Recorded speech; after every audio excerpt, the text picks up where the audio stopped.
আজকে এমন একটি সত্য ঘটনা বলবো যে কথাটা শুনলে তোমাদের গুরুর প্রতি সম্মান, গুরু করলে আমাদের কি লাভ, গুরুকে স্মরণ করলে আমাদের কি লাভ, এই কথাগুলো তোমরা জানতে পারবে। এবং এই কথাটা পুরো শুনবে, একটু বড় হতে পারে ভিডিওটা।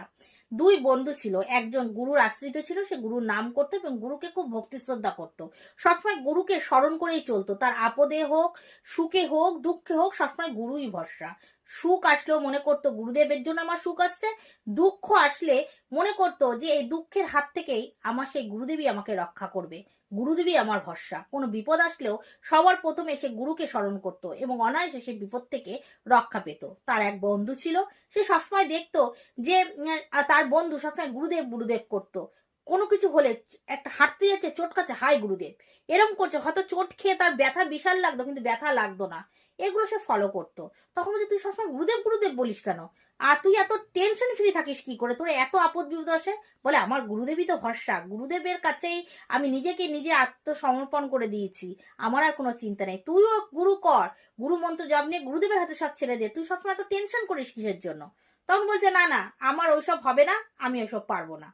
তখন হাসির ছলে বলছে, ঠিক আছে, তোর ওইসব কিছু করতে হবে না, তুই আমার নাম স্মরণ করিস। বন্ধু, সেই বন্ধু বলছে, ভক্ত বন্ধু হাসির ছলেই বলেছে, কোনো রকম অভিমান মানে নিজেকে অহংকারের চোটে কিন্তু বলেনি, হাসির ছলে বলেছে।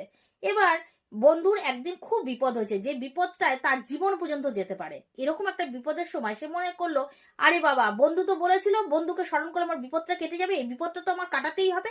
তখন হচ্ছে, হাই বন্ধু, আমার বিপদ, তুমি রক্ষা করো। তখন দেখা গেল যে বিপদটার জন্য তার জীবন পর্যন্ত যেতে পারো, সেই বিপদ থেকে সে রক্ষা পেয়ে গেল। তখন সে ভাবলো, হায় রে, আমি বন্ধুর নাম নিলাম, আমার বিপদ থেকে রক্ষা পেয়ে গেলাম আমি, এটা কি করে সম্ভব হলো? তখন বন্ধুর কাছে ছুটে ছুটে গেল, বলে, এই বন্ধু, তুই তো বলিস যে গুরুদেবের নাম স্মরণ করলেই খালি বিপদ কেটে যায়, আজকে তোর নাম আমি স্মরণ করেছি, তাই জন্যই আমার বিপদ কেটে গেল।